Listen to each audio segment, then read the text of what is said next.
Welcome to Top Advisor Marketing, where you will learn how to become a prolific online influencer, attract more ideal clients, and grow your practice. Brought to you by Top Advisor Podcasting, a done-for-you podcasting solution built just for trusted advisors. And now, your co-hosts of Top Advisor Marketing, Kirk Lowe and Matt Halloran. Welcome to another episode of Top Advisor Marketing. I'm Kirk Lowe, founder of Top Advisor Marketing, co-founder, I should say, and I've got my partner here, Matt Halloran, and we are going to talk about a really wonderful topic today that does not get talked about at all. In fact, I don't know if I've ever read an article on this topic, which kind of tees up the topic wonderfully, which is marketing to the forgotten generation. And that generation is Gen X. And Matt and I happen to be Gen Xers. Yes. Let's talk about it. Yeah. So, Matthew, let's get going on this topic. Well, here's the thing. So the big reason why I wanted to talk about this today is just because I'm personally very frustrated because of the basic things that you can say about Generation X are really a financial advisor's dream. The first thing is we're the latchkey generation. Like some people don't even know what that means, Kirk. You had, when we were preparing for this, tell us what latchkey meant to you, and then I'll say what it meant to me. Well, latchkey, it means that both of our parents were working. Yep. And when we came home from school, we had a key. The visual representation of it is we had a key on a shoelace around our necks like a necklace, and that's how we got, we let ourselves into the house and we took care of ourselves until our parents got home from work. Yep. And that is that's a different world, right? Well, it's a totally different world. I mean, could you imagine how your neighbors would look at you if your kids showed up and let themselves in and went outside and played when they knew you weren't home? That's a huge, huge, huge difference, which also, I believe, fed into our entrepreneurial nature. Our generation has a lot of side hustles. A lot of us started our own businesses. And guess what? The funniest thing about this is, Kirk, is we're about to enter into peak earning years, which is when we're supposed to be planning for retirement, and freaking nobody's talking to us, man. 100% agree. And I can't believe how many people, when I start thinking about it, that I know do something that's entrepreneurial. Mm-hmm. And like you said, some of them are side hustles and hardworking. I think to a degree risk takers, but a lot of people really want to work for themselves. They don't. I guess maybe stubborn is a word that comes in there too. They just want to do their own thing and control their future, things like that. That was a big reason why I started my own company, was just not wanting to let anyone else dictate my ambition in being successful. And I know you can say, well, when you're in a career, you can move past that. But I think that this generation has done really wonderful at that. And you said, fiercely independent is a word that you used. Maybe you can elaborate a little bit on that and a couple other key points about this generation. Yeah, absolutely. So fiercely independent, we were the slackers. We were the ones who really wanted to do what we wanted to do instead of what everybody else told us. Now, that's a standard teenage thing, but we've really kept it through life. If you listen to the music that we listen to, it's generally confrontational. It's very individual based, but at the same time, we have our tribes, right? We have this group of people that we hold very, very, very close and very dear, and we trust them implicitly, which partially, a lot of that has to do with the fact that we're focused a lot on work-life balance. We're the first generation that paid any attention to work-life balance at all. So we wanted to surround ourselves with people who had very similar interests than ours, instead of it being work, right? So my parents' generation, our parents' generation, Kirk, they hung out with work people. Well, that's not who I hang out with now. I hang out with a tribe of people who have things in common with me, and I found them generally socially, which is something we're going to talk about in a little bit. But the other thing is we're also very educationally focused. Most of us were still in crippling debt from college, but we were the generation really before the generations that are coming up right now, where everybody had to go to college. I mean, it was not a question. And so, we know what it's like to invest in ourselves, which in turn makes us really good delegators, which kind of transitions us to some of the great marketing points that you need to focus on as a financial services professional, focusing on how to get our attention. Do you want to go there? Yeah. Well, I also wanted to talk about the idea that we're the first generation that paid attention to work-life balance. I don't think you're suggesting, or we're suggesting on this podcast, that this generation figured it out, but it's important to them, and they're more likely to be striving towards it, right? Yeah. But I think that's important, because that really tees up the first key point here. So what we want to move into now is Gen X are an amazing market for these reasons. So I'm teeing it up. Why don't you just go wild here? Absolutely. So first off, we are huge delegators. We know what we don't know because we have extra education. A lot of us specialized. So we want to find other people that we can ask questions to, and we will be the ones who hand over things almost unconditionally, which is really important. Now, that's very, very different than the millennial generation, who thinks that they can do everything themselves. And you know what? Honestly, they were the first generation that had the internet at their fingertips growing up. And they know that if they want to learn how to, change the engine on their car, they can just watch a freaking YouTube video. We don't generally do that. We would much rather hand that off. So there's number one. Number two, and this is going to piss off some of our audience, and I'm going to kind of apologize for that, but it's just fact. We want guaranteed income, because here's the deal. There are no pensions left. The boomer generations had pensions. Some of the kids coming up in millennials have pensions, but we don't have pensions. Locking up our money for 12 to 15 years doesn't scare us as much as liquidity risk, because a lot of times we'll spend our money faster than we should. So protecting it like a pension is very, very important to us. Now, we do our research, and I can't stress that enough. We do our research, and we always ask for referrals. In fact, if you're active on Facebook now, you can ask for recommendations on Facebook, and it prioritizes that post over other regular social media posts, because Facebook knows that it's going to be interactive, right? I just did this very recently. I was in a different city, and I was looking for something. So I asked for a recommendation from anybody who'd ever been to that city, and I was flooded with actual business names and addresses and reviews of that place. This is the sort of stuff that financial advisors need to understand, that they have to be ever present and omnipresent on social media and on the internet. It's not just something that you can passively do anymore. Next, we're fiercely loyal. I talked a little bit about that before, about being fiercely independent, but we're wicked loyal. Man, we will go to the ends of the earth with you. Now, but if you violate our loyalty, then you are dead to us, and we tell everybody about it. I mean, that's just true. Like, I have a professional relationship right now in my life that I've actually referred other people to. They did some things that they shouldn't have done, and now I'm going to tell everybody about the fact that they really violated my loyalty. And there isn't a lot that you can do to piss people off in our generation more than really being disloyal. Next. It's all about social proof, everybody. You have to own that first page on Google, on Yahoo. I need to know that you have a LinkedIn, Twitter, Facebook, that you have a website that's good, that's responsive, because I'm going to be looking at it on my phone. If I Google you on my phone and your website's not responsive, I do not do business with you. It's just that simple. You didn't make it easy and convenient for me. You need to make it so that I can consume your information as quickly as possible. But it also needs to have depth. I don't want to just have you tell me how great you are. I want to know who you are. I want to be able to feel your presence. And the crazy thing is, in our generation right now, when we come in to a relationship, I'm going to know a crap ton about you.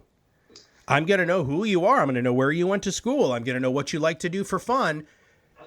In the closing percentage and all of the rigmarole that a lot of you as advisors have to do with the posturing and things, guess what? You don't have to do that anymore.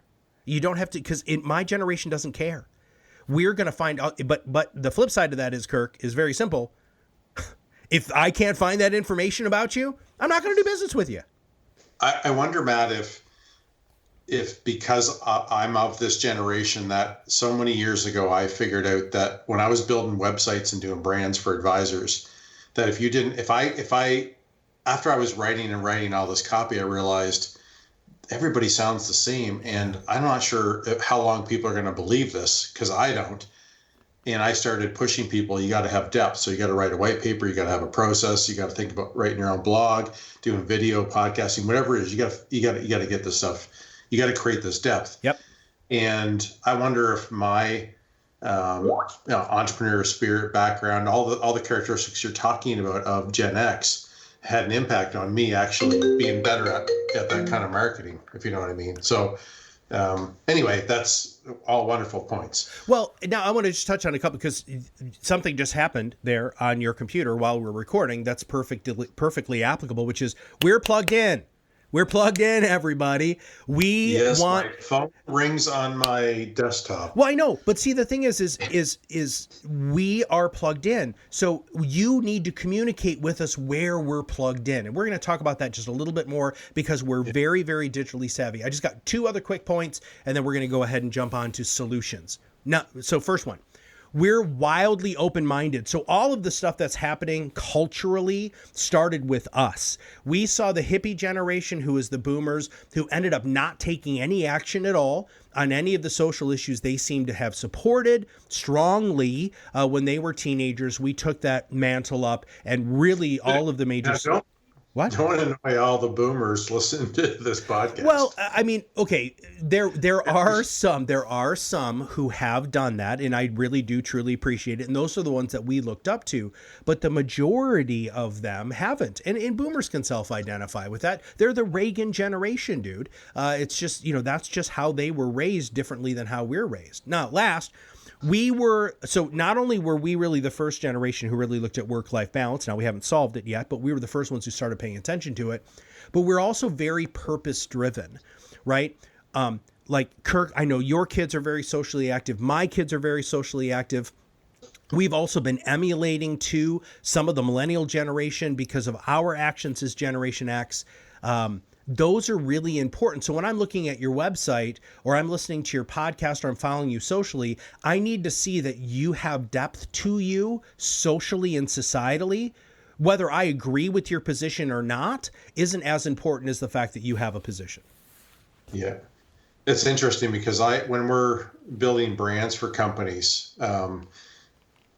over the years, one of the things I've started doing more recently is discussing the option of creating a foundation for your business. Mm-hmm. Instead of sponsoring stuff as a financial advisor or financial firm. I said, look, start a foundation. The foundation will have it'll be its own entity, as almost like a side hustle for your business. And then it won't be too obvious that it's a financial advisor sponsoring something, probably looking for for clients, something coming back, right? But if you do it as a foundation, you get all the credit. The power isn't in doing this to get referrals directly. The power is in people being attracted to you and starting more relationships with you, and then advocacy happens. So that's one small example of how powerful it can be to market to this generation, to think about this generation when you're doing marketing, because it makes you better, even for the next generations, yep. Older or younger. Yeah. So let's switch gears, if you don't mind, and let's actually talk about how do you market to Generation X. Are you okay with that? Yep. Let's get going. Okay. So here's the thing, everybody. When I talk about being ever present and omnipresent, this is going to fit squarely into what Kirk and I have talked about for a really long time, which is you have to rise above the noise and you have to be your own loud. You have to control the message for your niche, for your group, for your region, for your specialty. And the best way to do that is do something that's very convenient and omnipresent when you're not there, which would be digital marketing. Now, you have to have a really good website. The website can't look like everybody else's. You can't have a 4-step financial planning process that's front and center on your webpage, because to be really honest, you look like everybody else. Your website has to scream your personality. And then when I click on any of the tabs on the website, that needs to reinforce that personality. Branding is really different nowadays than it has been in the past because there were other things that you needed to focus on to attract the boomer generation specifically. Our generation, we want to know who you are as a human. And there are some really, really good examples of some websites out there that really truly scream who this person is. Their bios is a lot more about what they do outside of work than what they do at work. Again, they have nonprofit organizations that they volunteer for as an organization. They talk about life. They don't just talk about finances because that's what's the most important to us. And honestly, because we were latchkey kids, very few of us were really trained on finances. So if we like you, the probability of us taking the next step with you and having you help us manage our finances is much higher. Yeah. Just think of one of the things that I think of when some of the points you just made, Matt, is that as an example, the advisors that we're working with to produce and promote their podcast, where you and I have talked, or our team have talked quite a bit about this, is that we strongly feel that how all of our podcasters are going to evolve is by speaking to the work-life balance and the things that this audience are open about hearing from their financial advisor. Yeah. In other words, not everybody's going to want to hear about financial services or everything financial when you put it out there. Like you said, they want to know about how you're involved in the community. They want to know about other things to help them achieve work-life balance.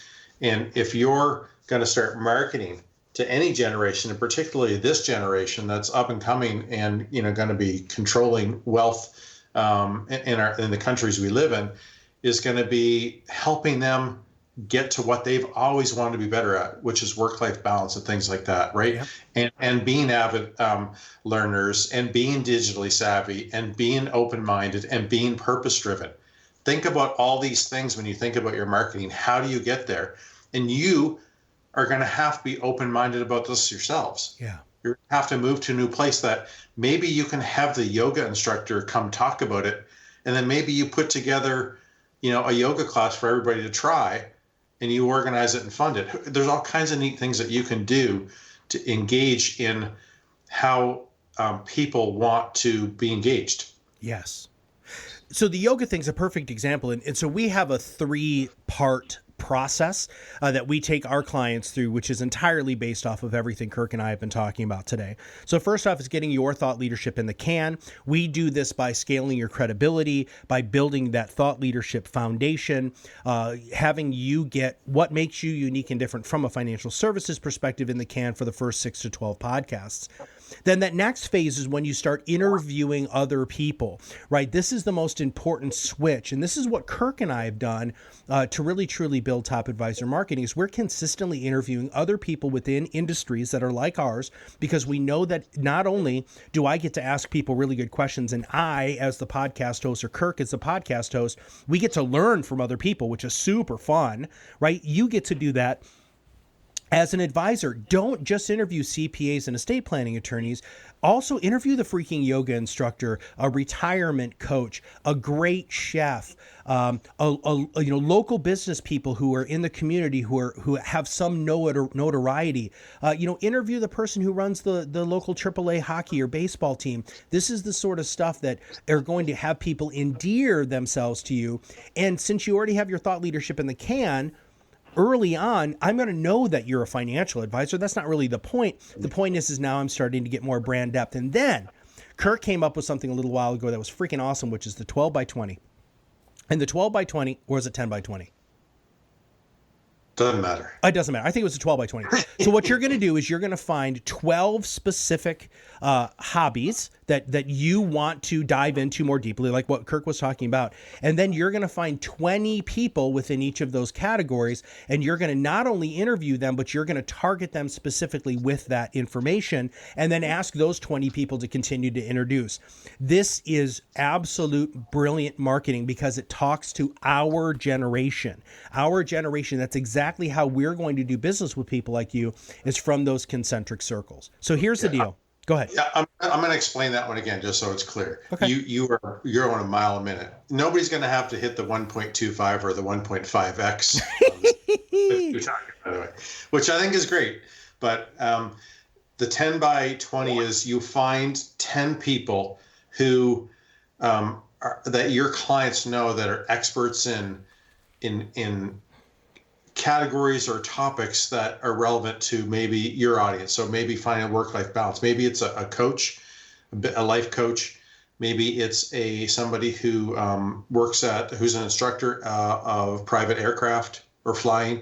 Maybe it's somebody who's a golf pro. Maybe it's a yoga instructor. Maybe it's somebody who's a chef and can talk about, eating more healthy, nutritionist. There's all kinds of topics, right? And again, but the idea is ask your clients who they know, who would be an expert, and if they would be enough of an expert to interview on a podcast. Then you find 10 of them. You do 10 podcast episodes with them, right?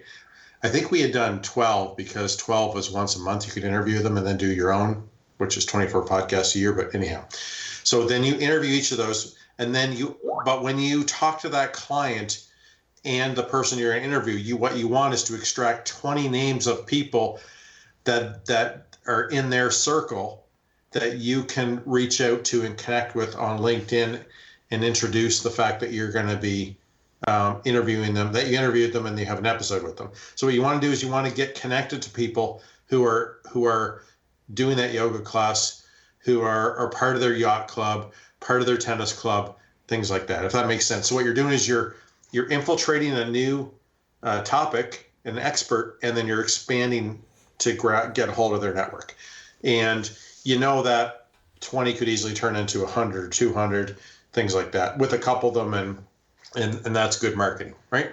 So this isn't the only time that we're going to talk about all of this stuff, everybody, because marketing to this generation is really how you're going to get your book to start having people make deposits instead of withdrawals, right? This is a great way for you to not only follow some of the things that we're going to talk about through the next probably 15 to 20 Top Advisor Marketing podcasts. It's also going to give you not only access to the matriarch and the patriarch of the family if you focus on Gen X, because we are talking to our parents right now about things like inheritance, and long-term care insurance and all of those sorts of things. And we're also very interested in having somebody be the family's advisor so that I know that you, as my advisor, are going to take care of my kids. And if you do the social proof we're talking about, we're going to have that connection also. So Kirk, I think this is a good primer. All of our parents are in their 70s and 80s. Yep. And they're not going to be living forever, right? So there's going to be a huge transfer of wealth to this generation. It's already started happening, but it's going to happen a lot more. Absolutely. All right, you ready to wrap it up, brother? Wrap it up. So thanks for joining us. We've got a subscribe button at the bottom. If you're listening to this on your mobile device, please hit that so that we come into your device on a regular basis. We wish you a great, continued great 2020. Hope it's safe and healthy. You can also visit our website at topadvisorm.com, and you can find Matt and I on LinkedIn, where we regularly share insight, wisdom, and all kinds of things on LinkedIn. So Matt Halloran on LinkedIn or Kirk Law on LinkedIn. Have a great day, and we'll see you on the other side of the mic real soon. Are you ready to change the way you communicate with your clients? Are you tired of being the best kept secret in your area? Learn how to become a prolific online influencer, attract more ideal clients, and grow your business. Contact us today and see what the power of podcasting can do for your business. Click on the Contact Us link on our website at topadvisormarketing.com and set up a call to learn more. Follow us on LinkedIn and Facebook for more updates and information. This was brought to you by Iris.xyz, a platform helping financial professionals become better in business and life through new media and new voices. Visit them and learn more at iris.xyz.